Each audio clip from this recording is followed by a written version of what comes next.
It's a 60-minute drive for a 60-minute game.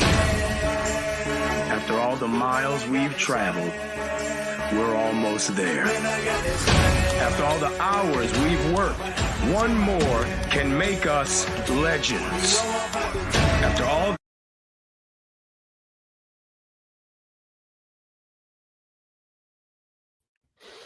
Well, folks, we have come to that special weekend. It is conference championship weekend. And unfortunately for us, it is the season finale because there's no more college football after this. We got to wait to bowl games, and we won't be here for that fun stuff. Maybe we'll pop in for the bowl games. There is one game next Saturday, which I'm involved in. The Army and Navy. Of course, that is the tradition, the Army Navy game. But better to do on a Saturday. You can watch football from 9 to 10 be played. Of course, Brock Vieira in the house, and of course, sitting in for Joe is Greg Rector. Man, oh man, we had an interesting weekend indeed. Brock got to be on location for the Pac-12 championship. Of course, the boss who not here because he was in Texas for the Big 12 championship. So Team MBS Media on the road, in the house, we're watching things happen. We're there, folks. So don't think that because we're small, we're not there. We're there. All right. So let's go over some of the other scores real quick. Some of the smaller games that people aren't talking about, we're going to mention them because that's who we are. Of course, New Mexico State falls to Liberty in 49-35, and unfortunately for them, they don't get the chance to go home a champion this year. But kudos to New Mexico State for getting back to a conference title game. It's been a while since they've done that. Also, SMU, talking about conference titles and long periods of time, gets theirs. They take the American as they top last year's champion Tulane 26-14. Considered an upset by a lot of people, by the way. Of course, the men of Troy knock off App State for the Sun Belt 49-23. And of course, Brock, your UNLV Running Rebels unfortunately fell short. We don't have the score up for that one, but it was a good game. I know Coach Hunky Cooper's proud of that team. One of my mentors with the Minority Coaches Coalition. So over there at UNLV. So guys, let's talk about the big fish, shall we? Where are we going to start? I'll leave it up to you. Where do we want to start with this? We got 5 really big games. Oh, let's go to Washington, Oregon again, as I have said all year. Mm-hmm. The Huskies got their defense back. It's healthy, and when it was needed, they showed up. But Dylan Johnson completely upset the Ducks. That offensive line for the Huskies was phenomenal. Indeed it was. And they weren't going bull rushing, blocking and all that other they were just twisting those Oregon State, the Oregon big boys, who is, the SEC version out in the Pac-12 apparently. And apparently. Yeah, but they just twisted those guys enough that Dylan Johnson was running through gaps and he was gone. It was beautiful to watch. Brock, what do you got to say about this one? Yeah, no, Greg was absolutely right. Washington really didn't do anything new in this game. They just played with healthy players, and we saw it. They had their healthy wide receiving core, and that's why Jalen McMillan, who's had a very off year so far, went off in that game. I think 10 receptions, 40-something yards, something crazy like that. Romo Odunze proved why he's going to be a first-round pick. Michael Penix Jr. proved why he deserves to be in the big time.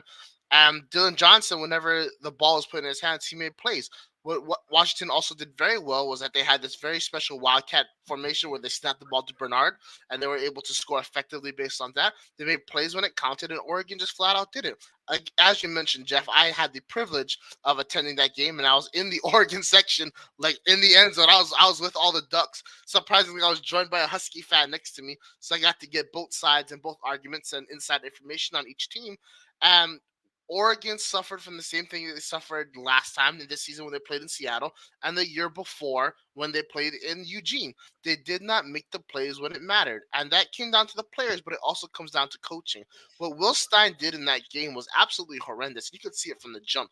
Bo Nix was off with his throws in the first drive of the game, throwing the ball 3 straight times, made your defense have to go back out there after giving up a field goal on the first drive. A great credit to the defense for holding the field goal, but they still had to exert their energy. And what does Washington do right after?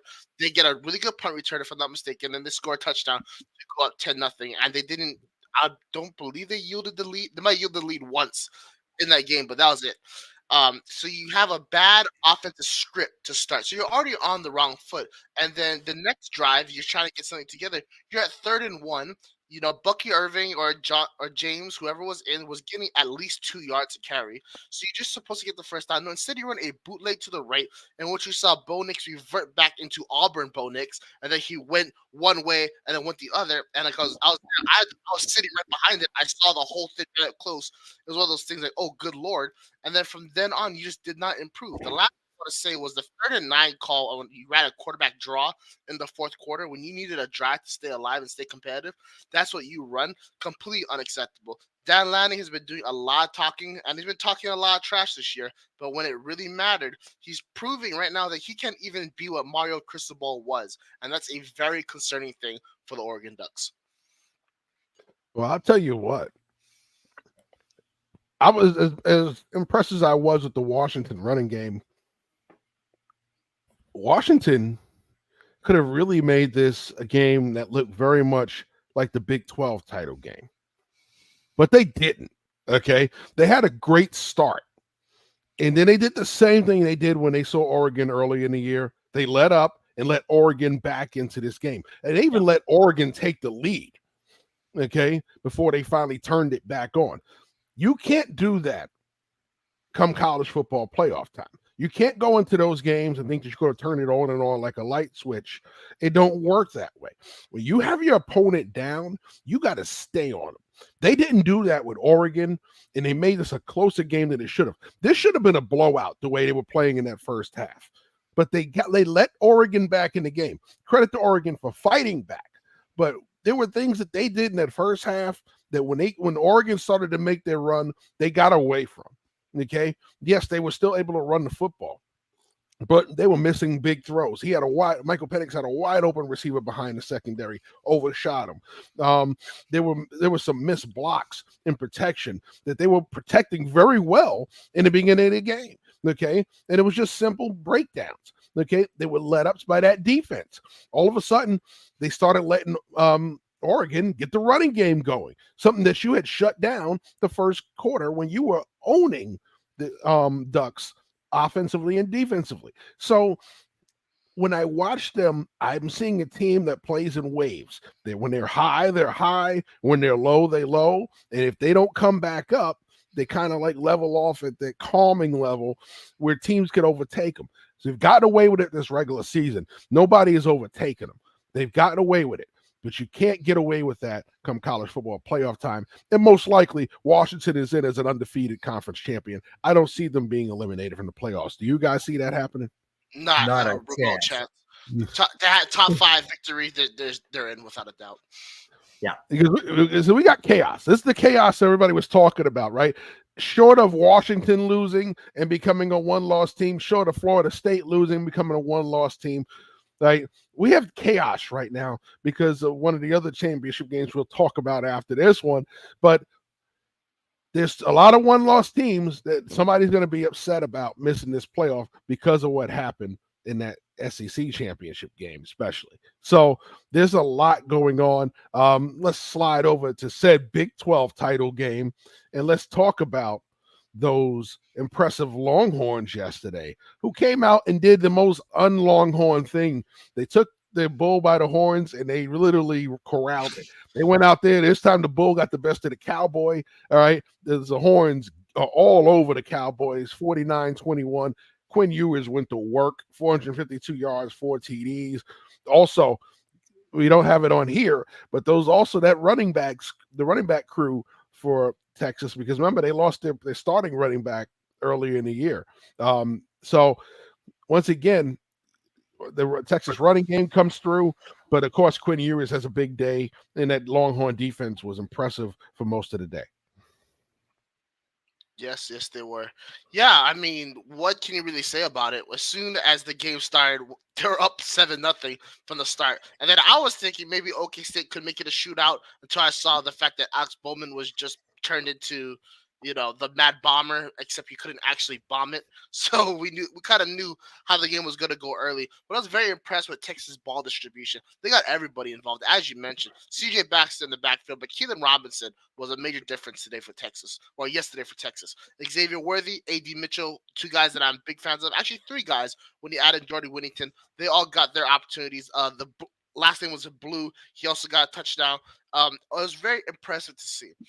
I have been a big critic of Steve Sarkisian at Texas for a long time. You can see him at work on him at Team MBS Media, but he has really put it together this year. Outside of the Red River game, which he didn't really falter in that game, it just kind of went both ways and he just ran out of time. He has put together a very impressive coach performance that I think should win him Coach of the Year.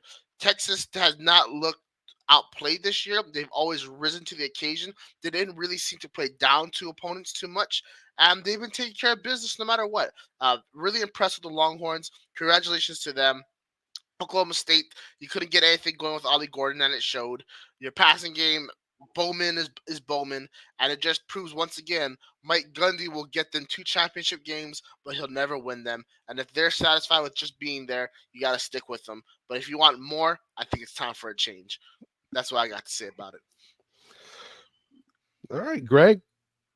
This was the varsity versus the junior varsities. I mean, this was a blowout from the get-go. It was always going to be the blowout.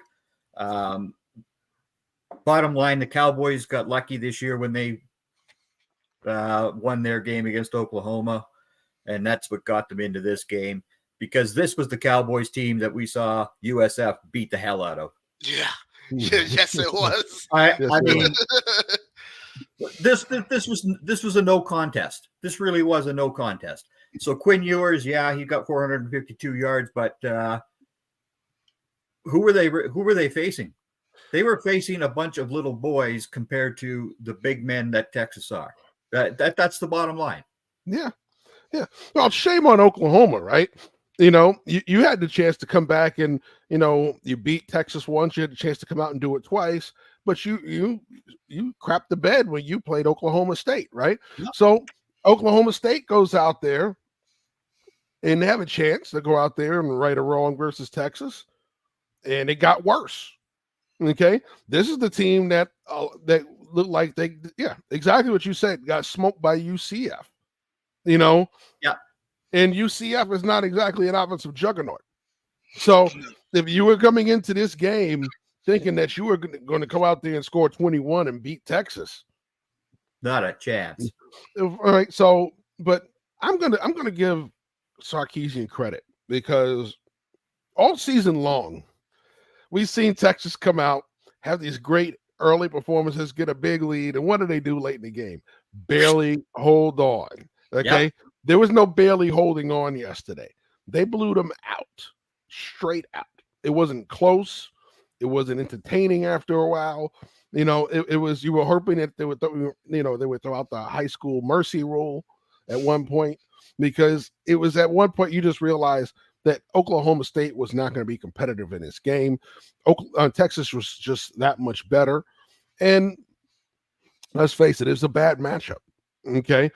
Oklahoma, who's the better matchup, didn't do the work to get here. So when you don't do the work, there's a lot of, when you're winning, it's we did it. When you lose, it's we should have. Well, the we should have's got Oklahoma watching this game instead of playing in this game. So Oklahoma State goes in there with a chance to do it. Wasn't even close. So I must say it was an overwhelming performance by Texas. Watching that game, it was just like this is an exhibition. They're just out there playing. They're just playing on a whole nother level, and they can't match them. Now, is it playoff worthy? Because right now you put out this impressive performance, but guess what? Bama put out an impressive performance and knocked off the king. Okay, they came for the head of the king and they got it. Okay, so that right there changes the landscape because Bama's going to definitely jump you. Okay, is it better than Ohio State? You know, because Ohio State's idle, so their body of work is passed. You know, is it better than any other one-loss team that's ahead of you? Well, I think right now they're going New Year's 5, but they're not going to the playoff. Whoa, I gotta disagree with you on that, and that's weird for me to say because I agree with you on most things, but Yeah. you gotta the head-to-head has to be everything. If you take away the head-to-head concept of it, what is the point? I think Texas is in without a doubt. They have the head-to-head over Alabama. There's not a common opponent that Oklahoma lost to that everybody else did. And even in that loss was a competitive game. They took care of business in the conference championship. There's no way you lead Texas out over Alabama. I'm sorry. I just don't see it. So the way I would see it is that I'm looking at the way through the eyes of the committee. The committee doesn't like to leave conference championships out. The conference champions out. So in order to put both Texas and Bama in because they're conference champions, that one-loss conference champions, that means Georgia's got to go home. Are we prepared to leave Georgia home? Oh yeah. See, that's the caveat. That's the caveat. That's the caveat, right? How do you leave the And that's what I was saying last night in the chat room. But you were saying Georgia would go in though. But you were saying that Bama wouldn't go in. I am saying that Georgia could still go in there because they're 29 straight wins until that game. But then how would you? They're the two-time defending champions. They're the two-time defending champions. The committee had them as the number one seed. Yeah. No 7 seed, no 8 seed has ever made the Final Four. But do we understand what that means? That means that Georgia walked into this game and that they had everything to lose. Yeah. Not only did they, and they didn't come up, so they lost. And then the team that beat the team they lost to is also won. Yet you're gonna be in over the. That part's a little. That's the chaos that was created by the Bama win last night. Okay, exactly. That was it. Because we were talking about a bunch of one-loss teams fighting over basically one spot. Okay, now you have it now. If you're going to put the SEC champion in, regardless of who won that game last night, then what you have now is you have a situation where you have Georgia, Texas, and then I'm forgetting somebody. Bama. Bama we're saying is in because they won the conference. Okay, so that's it. Ohio State. Okay, so you have those 3 one-loss teams, not counting a couple others. All right, those 3 one-loss teams fighting over basically one spot because you have 3 conference champions already in the SEC champ, the Big Ten champ, and right now you have the Pac-12 champion, undefeated Washington. Okay, so there's your top 3. Right? Florida State. Florida State. There's a whole other thing. Do you leave Florida State, an undefeated conference champion in Florida State, out to put Georgia in or to put Texas in? Right? See, this is the chaos that has been created. All right. Yep. So, and honestly, if I'm the committee, I leave Florida State out because now Florida State is down to basically if you're lucky, you get your second quarterback back. Like, who's not really that good. They're not going to be competitive against any one of the top teams with those 2. Without Jordan Travis, they're not beating Bama. They're not beating, if Georgia's in there, they're not beating Georgia. They're not beating Michigan. Okay. They may get Washington. Because Washington, like we said, plays in peaks and valleys. If they keep that game close, they might get Washington. But no, they're not beating those other squads. No, it ain't happening. It ain't not without Jordan Travis. But that Florida State defense is a true defense. They will stomp anybody, and that includes Michigan's running game. That Oh, here we go. No, I'm talking about that. I'm not talking about my hatred of that school up north. I'm talking about the Florida State University defense. That defense will shut you down. I think you're overrating. I don't know, brother. I think you're overrating them. I'm a big fan of that Florida State defense, but I do believe all three of those programs, Michigan last on that list actually, would have offensive success against them. It's called football. What the hash marks are, how people are able to spread them and shred them. The playmakers that Texas and Washington have, I think we'll be able to have really good success against Florida State. Michigan, maybe not so much because they don't really run a pass-happy offense, and I think that they would get stopped on the interior, especially with Zach Zinter out. But we got to see which teams are actually in. But to me, they were already the fourth seed. That's why. And the committee does not like to jump a team that they've already set as one of their four. They don't like to do this. That's the whole thing. So here's my deal with Florida State, though, right? So you look at them, they're compromised at quarterback.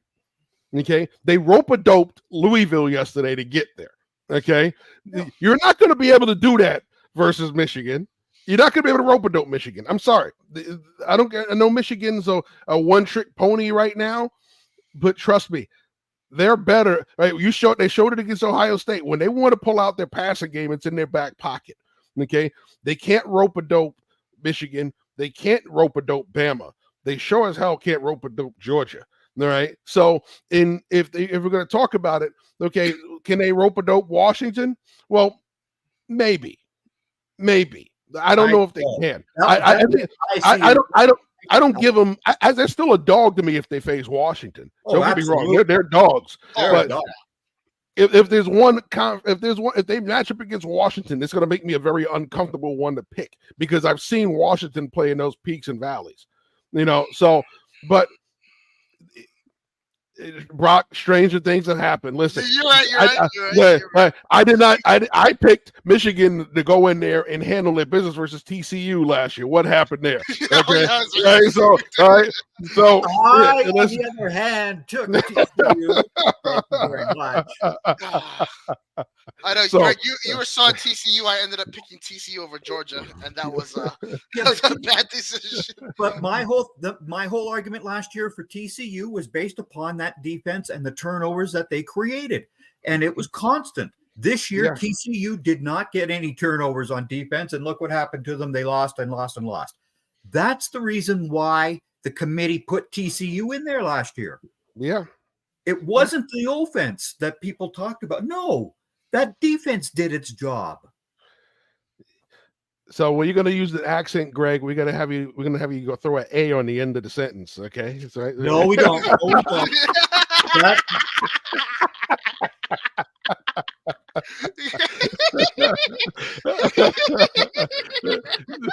So in lieu of us laughing right now, we're going to take a quick break. We'll be back to the last three conference championship matchups here on The Last Word. Of course, we'll be right back with more right after this.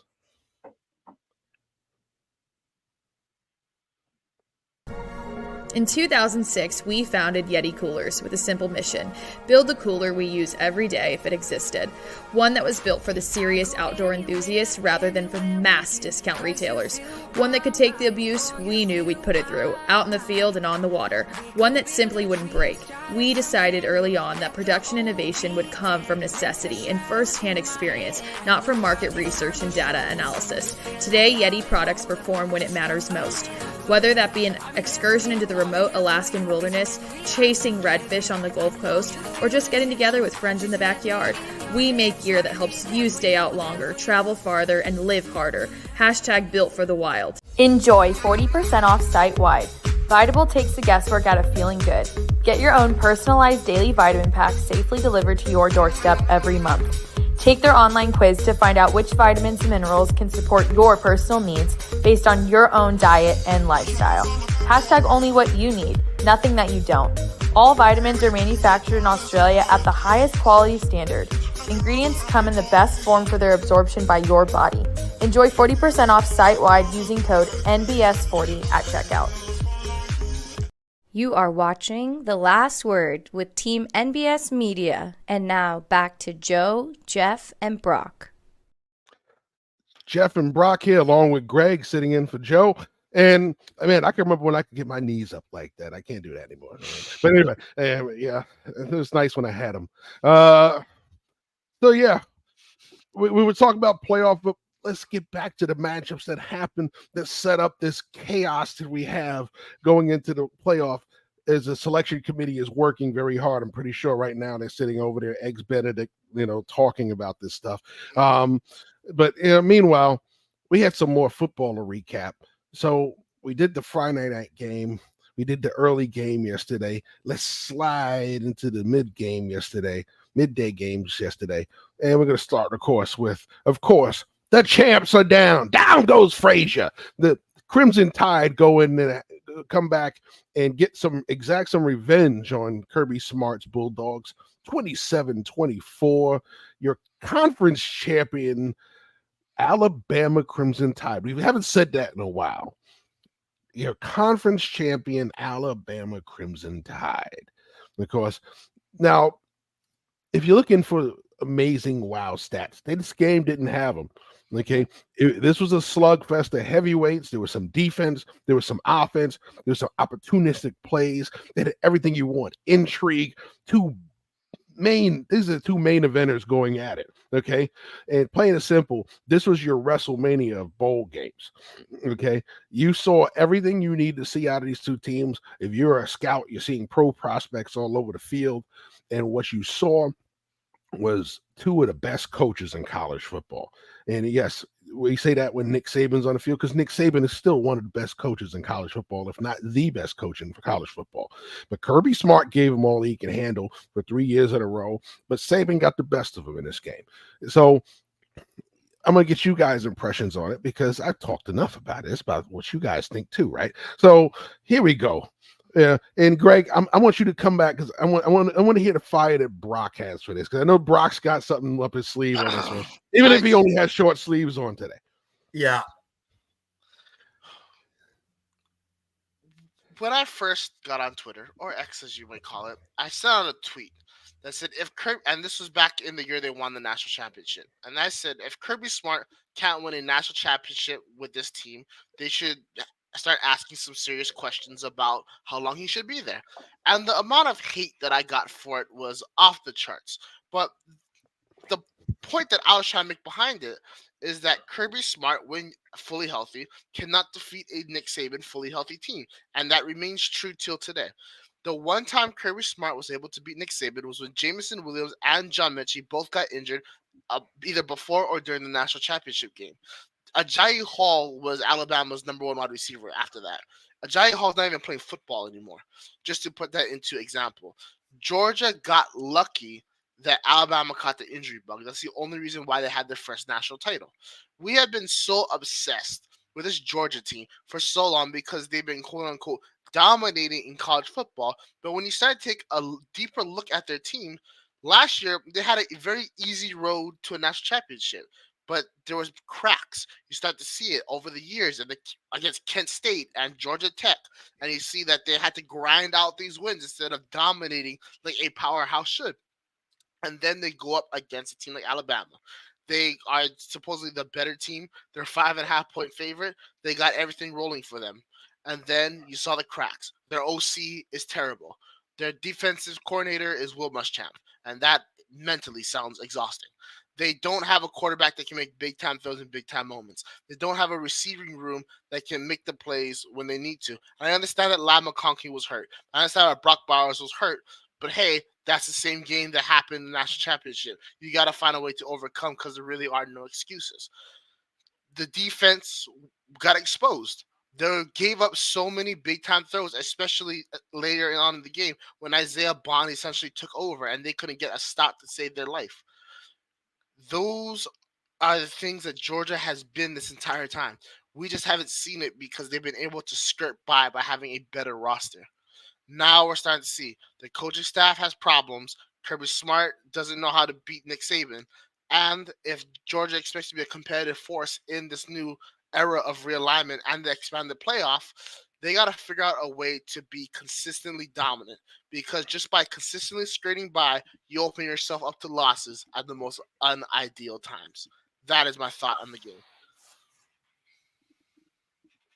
All right, Greg, let's get your take. I'm going to shock everybody. Tommy Rees is the reason Alabama beat Georgia. Tommy Rees. This is Yeah. But Tommy Rees. Where was that guy at Notre Dame? Yeah, well, yeah, exactly. Where was he at Notre Dame? But Tommy Rees, from the 4th and 31 play against Auburn onwards, he won Alabama the SEC title because he has a quarterback that he trusts to do the job. And when you have that trust built, it paid off. Bottom line, Alabama beat Georgia with their offense. Now, Georgia's defense that I keep hearing about, these guys are all so great and they're all Philadelphia Eagles now and all that other nonsense, I could care less about. The Georgia defense was not as strong this year, obviously, as they had been in the past. And Alabama went out and beat them. Bottom line, Alabama won that game, and the offense was the key. You know, I never thought we'd see the day when people gave Tommy Rees his flowers as an offensive coordinator. But to be honest with you, it's amazing what you could do when you have an athlete at quarterback that helps you out, right? Yeah. You know, we saw him at Notre Dame when he had guys like Ian Book and Drew Conn and Jack Cohn and those guys. And those guys, let's face it, those guys are just guys. Okay? Jack Cohn's an athlete. Jack Cohn is an athlete. Greatest player of all time. Yeah, he probably was. He probably was. Unfortunately, he was an average football player. But but you know, when you look at what happened yesterday, you know what I saw? Right? What did you not see from Georgia that you saw during those 2 championship years? A quarterback throwing touchdowns. Yep. Right? You didn't see that yesterday. So now we don't have a quarterback that's playing out of his mind in Georgia. He's just driving the bus. Well, this bus driver isn't getting it done at the championship level for Georgia. It was great for the regular season, but you got to the conference championship versus a heavyweight that could hit back, that has an athlete at quarterback that makes plays, and your quarterback just drove the bus and kept you in the game, but he couldn't win it for you. Right? Stetson Bennett, for all intents and purposes, was a guy that could win it for you at the college level. I don't know about the pro level, but at the college level, he could do that. Okay. You're not seeing that right now. Okay. Right now, maybe Beck next year comes back and takes a step forward. But this year, he was asked to drive the bus. That was good for the Tennessees. That was good for the South Carolinas. It ain't good enough for Bama. You got to come out with Bama. You got to hit them with everything you got. If you can't do that, if you can only jab, you're not going to jab your way to a knockout of Bama. Okay. You got to come back with a right hook. You got to come back with an uppercut that's going to hit that dude and hurt. And Bama don't hurt from jabs like that. So what I saw was a guy who could jab, but he ain't got no right hand to come back behind it. And what you saw was, okay, Bama took that jab and kept hitting and hitting. They put down the champ. All right. So the champ went down yesterday. And I'm sorry for the boxing references, but it makes it really palatable, don't it? You know, you understand what it means when you say somebody's getting jabbed in the face, right? Yeah. So anyway, we're getting back to football talk here. All right. So, it's just when I watched that game, I was waiting for Beck to make a play, and he couldn't. If the Bama running game didn't win the game yesterday, they didn't. If the Georgia running game didn't win the game yesterday, guess what? They weren't going to win because they just couldn't get it done in the air. Milroe is going to be able to do it in the air and on the ground. Okay, so he's that anomaly that Bama has up their sleeve. Georgia don't have that. Okay, so if they're not beating you on the ground, so now we're talking about playoff implications. Well, look at this matchup. Bama's going in with a hot hand, with a playmaker at quarterback again, because they seem to have that the last couple of years, a playmaker at quarterback. Georgia don't have it. Is it good enough to if they get in because they're two-time champions, because they had that long winning streak? If they get in, are they going to finish the job this time around that they were able to do last 2 years? They didn't do it yesterday. Is that an anomaly, or is it just the fact that this is who Georgia really is? That's a fact of who Georgia is. That's a fact who Georgia really is, and because, as I've said all year long, their schedule absolutely sucked. Their schedule sucked. Just like that school up north had a weak schedule. Oh, there we go. Go to Georgia. No, come on now. Let's face the facts. These schools don't play anybody. They don't play anybody.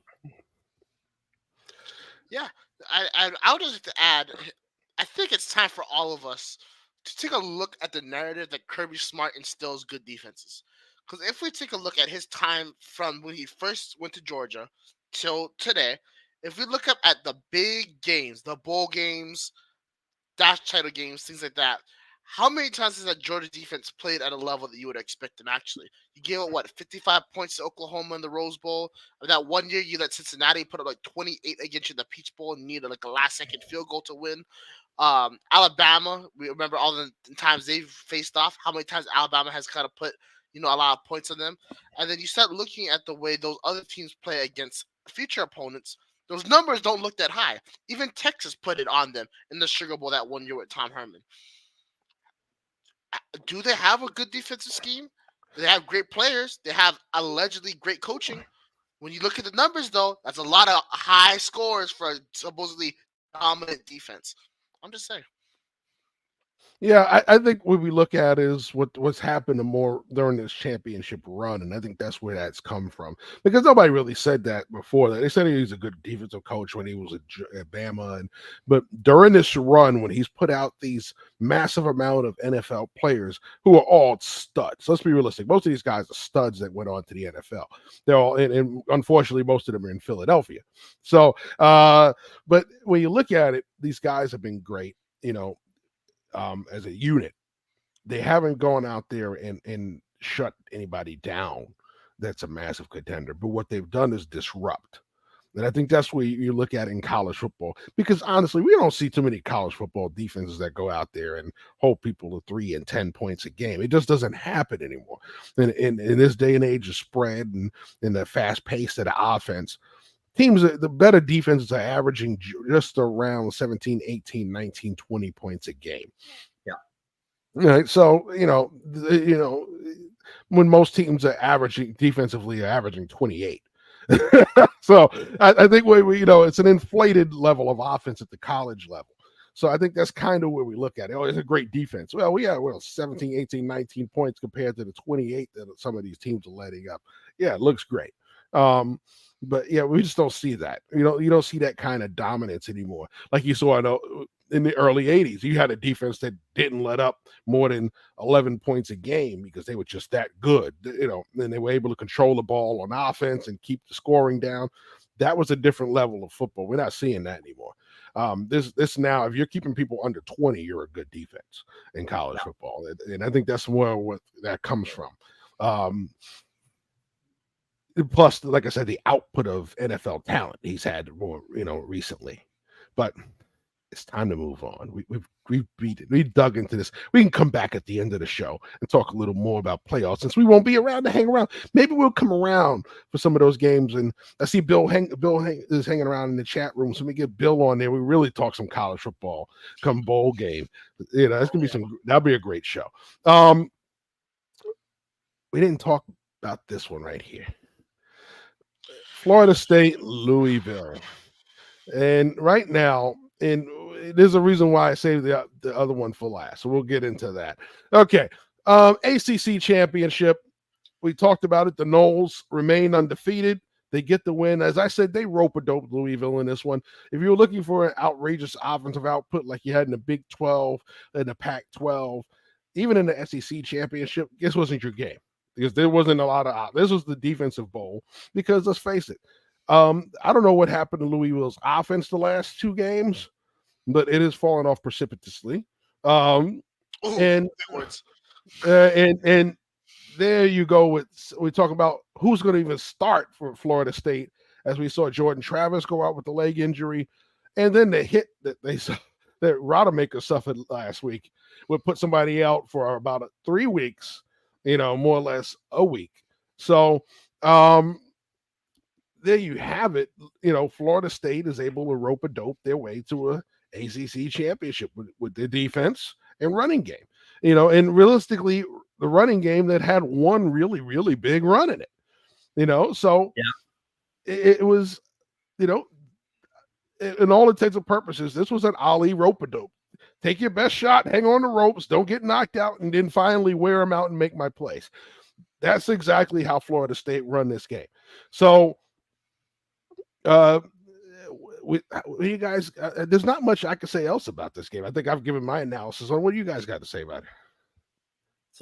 Florida State's defense did its job. I mean, Louisville's offensive line has been their weakness in these last 2 games. Bottom line. That's the area where they fell off against Kentucky and against Florida State. You want to talk about defensive players that should be highly ranked for the draft. Where's Jared Verse in the first round? He's fallen down to the middle to the bottom of the first round because everybody's on offense. Everybody's on offense. Oh, okay, whatever. But Jared Verse is a big beast of a man. And when he comes at you, I don't care whether it's setting the edge against the run or on coming after the quarterback. That is a dude. And the offensive line for Louisville just didn't have any answers. They just didn't have any answers. And yeah, Florida State doesn't have a quarterback. But where's Mike Norvell's brain? Where's his brain? He has these 2 stud receivers in Wilson and Coleman. It's not hard to get these guys the football, even if the guy's a freshman. Where was any of that? They didn't do any of it. Norvell stopped being afraid of having a rookie quarterback. Yeah, he might throw a pick. Big deal. You have a defense. But at least throw the football. We didn't see any of that. And I agree with you. He did the same thing. And I said when Travis went out, you saw it last week with Rodemaker. A very conservative game plan. Very conservative. And I said, you're not going to go into the playoff winning this way. So, here, Brock, what do you got to say about this? You guys kind of hit everything kind of on the head. For Louisville, coach can only do so much. You don't have the players on the offensive line. Jack Plummer has his limitations, and, it showed. For FSU, these are kind of some of the deficiencies that I was very critical about with Mike Norvell earlier in his career, and that's why I was telling everyone I knew when the opening opened up after Willie Taggart got fired, they should have went with Deion Sanders because I felt Deion Sanders could have got better players in there and that he could have got better coaching. Mike Norvell had a great tenure at Memphis, but there's been massive deficiencies throughout his past 4 years, around. They didn't really look that great last year in several games. Even I think the Oklahoma one was kind of off for them too. You had losing seasons, I believe, the first year, and then you just had some moments here and there. The one thing I will say that I guess commend FSU for is everyone started to say the season was over when Travis went out, and that could still be the case. They as a team could have got down about it and just really let one slip by against Florida or even on this one, and they didn't. So at least we know that if you are getting a playoff team in them, they are mentally tough. Also, what is with all the boxing references today? Well, they're from the start. Like the first sentence is a boxing reference. This is the perfect. Boxing is the perfect analogy for these things. I mean, you had Ali knocking out Foreman in Alabama versus Georgia. Everybody had big Georgia, big Georgia. Yeah. Just like they always said, Big George, Big George. Well, guess what? Big George went down to Muhammad Ali in the 8th round. Right? And when you want to talk about a Frazier versus a Foreman, you saw that with Texas destroying Oklahoma State, like George Foreman did to Joe Frazier in Jamaica. I mean, he just destroyed him. Yeah. Which nobody in my age category thought was going to happen, but it did. I mean, we were just sitting there watching that going, huh? I mean, it was frightening because we all knew who Joe Frazier was. Right? But that's why the boxing analogies come in. Oh, yeah. Well, I mean, it's hard to use baseball analogies for this.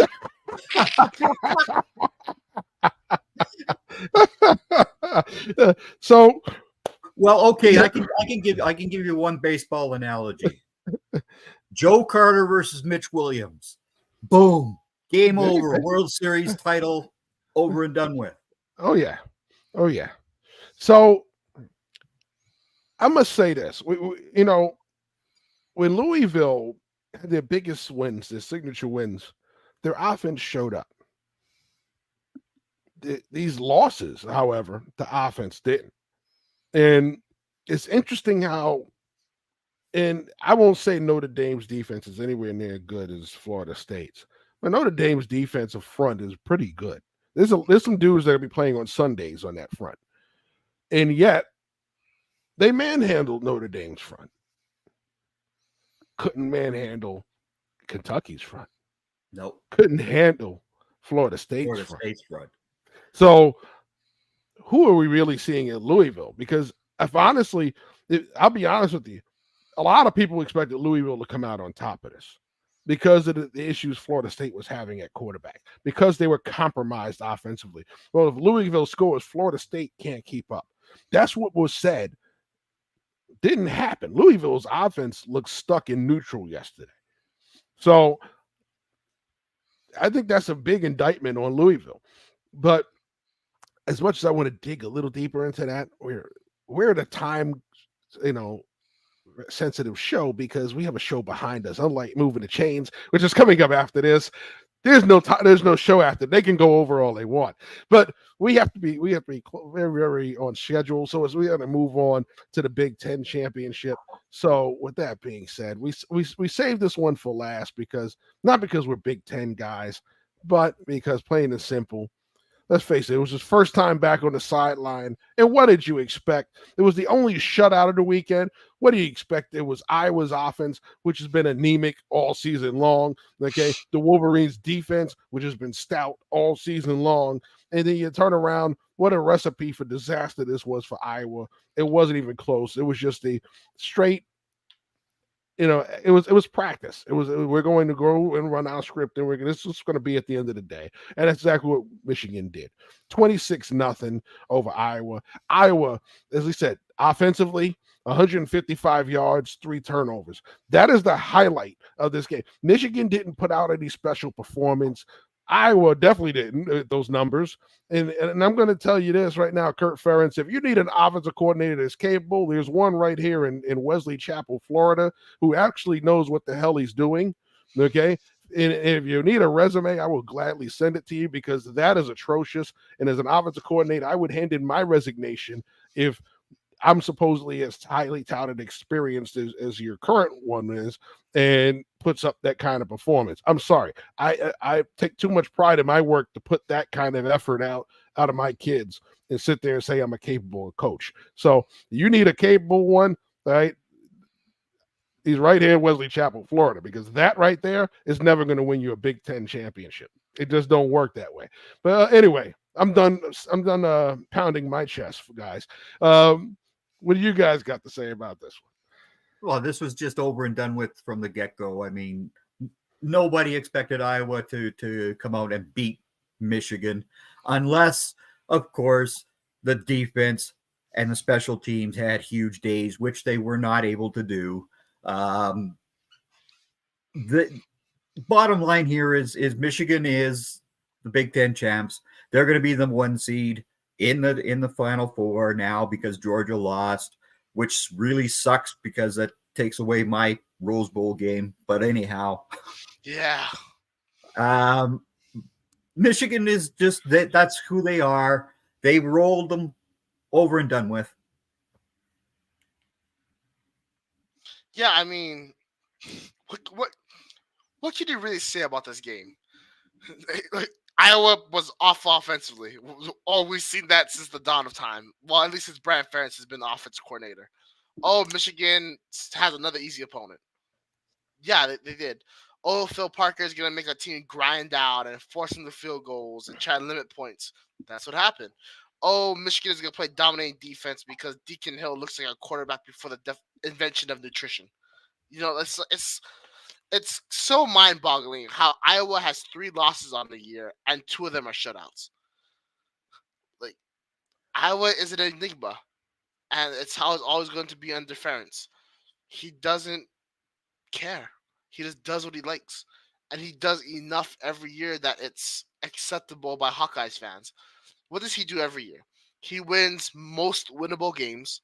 He always beats Nebraska, and he ends up in a really nice bowl game, and he wins 50% of the time. That's acceptable to Hawkeyes Nation, and as long as they think that's acceptable, or more importantly, the people in charge that think that's acceptable, and that whole neo-nepotism thing they got going on over there, things are just not going to change. That's what I got to say. Well, maybe he has another son to name offensive coordinator. I don't know. But I'm just saying that this ain't going to get it done. Listen, Harbaugh comes back to the sideline. It's business as usual, right? We've seen Michigan go out there. They knocked off Ohio State without Harbaugh. They won their last couple without Harbaugh. Penn State was another one they knocked off without Harbaugh, and they did that the old-fashioned way. 8 passes. Okay, 8 passes. The rest is all Blake Corum and that defense. Well, they came out yesterday, but J.J. McCarthy didn't go out and light it up. He did just enough because Blake Corum didn't have to run 400. No, and that's all J.J. McCarthy is capable of as well. I mean, this whole nonsense I keep seeing about J.J. McCarthy being a first-round draft pick. No, far from it. No, please don't do that. Unless, of course, you're Belichick. Go ahead and take your next Mac Jones, if that's the case, right? You know what, John? It's so funny because I was talking with another friend of mine about just prospects in general, and J.J. McCarthy came up, and I said that J.J. McCarthy is Drew Lock, and that's exactly what you get. And a big arm that will overthrow it half the time, or just throw it to some guys that you're never gonna hit a guy in stride. Is what I'm trying to say. The one element to McCarthy's game that is much better is his speed. He can run, but when you have defenses like Washington and Florida State if they get in, or Alabama if they get in, or even Texas as well, that's not going to be acceptable. And I think Michigan should be very worried because whoever they face off against, I think they will have the advantage in whatever bowl game. Also, the bowls are the Rose Bowl, which we all know their record in it, and then the Sugar Bowl, so in Louisiana. So no matter what, they're going to be in the southern half of the country, so they're already going to be dehydrated entering a game anyway. Bottom line. We saw it in Arizona. We saw it in Miami. They cannot hydrate for some reason in the South. We're sorry. We're all sorry, Joe, that Go Blue is about to just get destroyed again. Okay, we're sorry, Joe. It breaks our heart. It breaks our heart to see them go down.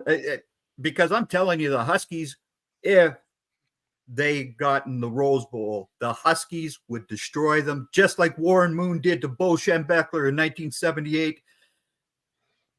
A Rose Bowl game I love.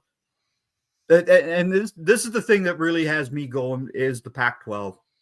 That Pac-12 was the best conference in the country this year. Bottom line, you can shove all your nonsense. The SEC commissioner I saw yesterday on College Game Day saying, bull.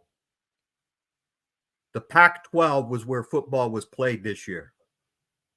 Well, I'll tell you what was interesting.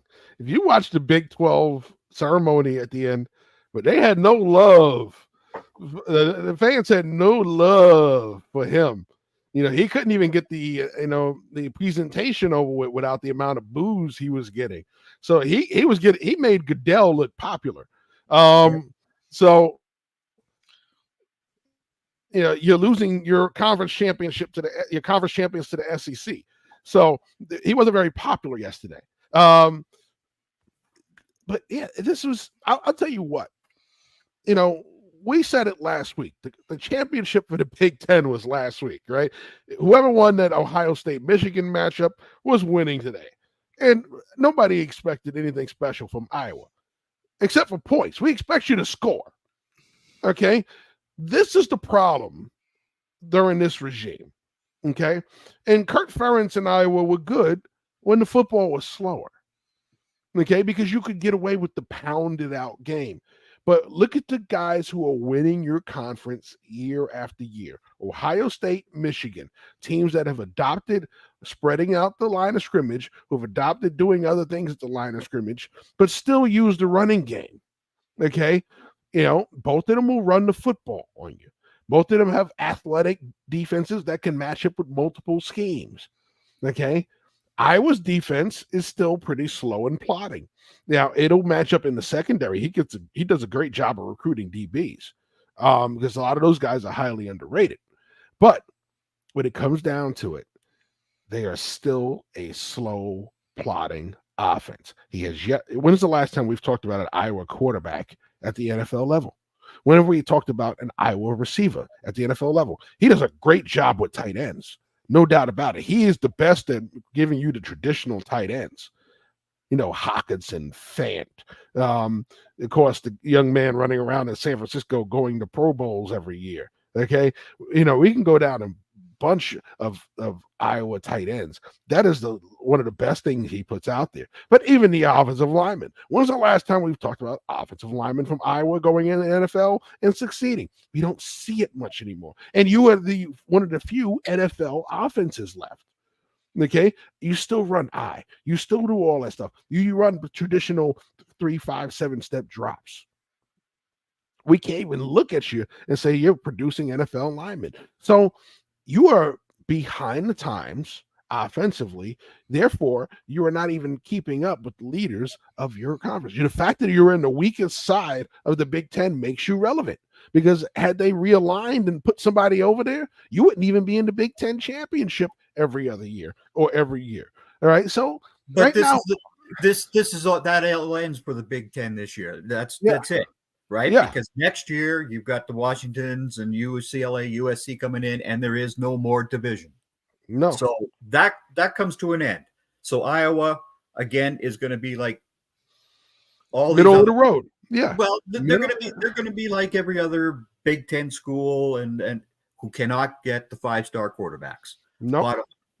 Nope. Well, I mean, Iowa could get better quarterbacks if let black quarterbacks play, but that's just a conversation for another time. Brian Banks, or I think that's his name. I can't remember his actual name. 2002 was the last time Iowa had a black guy at quarterback. Yeah. And everyone said, "Well, it's about talent. It's about talent." Where's the talent in Ricky Stanzi? Where's the talent in CJ Beathard? Where's the talent in Steven Petrus? Where? Deacon Hill, Cade McNamara. Where? You don't think having a mobile quarterback might help? Like not even a black. It's a mobile, a non-statue quarterback, a non-Notre Dame archetype quarterback, and watch you guys have success. I'm telling you, it's not rocket science. Do you think they're gonna go and try for those guys in the portal? No, they go out and they get a guy like Deacon Hill, who's Iowa's only Division I scholarship offer. Yeah, and now he's starting for them. Why? Much better quarterbacks. You just did not decide to give anyone a shot. Well, we took our shot, and listen, I think we knocked it out the park first season of the last word. Can't wait to do this again next college football season. Hopefully we get a chance to jump back on for some of these for one of these bowl weeks, probably around New Year's. Maybe we'll see how everybody's schedule works out. But guys, it's been a pleasure working with you guys this college football season. Can't wait to do it again. Yes. Likewise, Jeff. Joe, I know you're watching. Can't wait to do it again with you. I know you had the big week in Dallas, so we didn't get to see Joe for the final show of this season, but we'll be back. Right. Glad you all tuned in. Thank you everybody for watching. Stay tuned for Moving the Chains. This has been the last word for Brock, Greg, and myself. I'd like to say thanks for watching. Take care and enjoy what's left of the bowl season.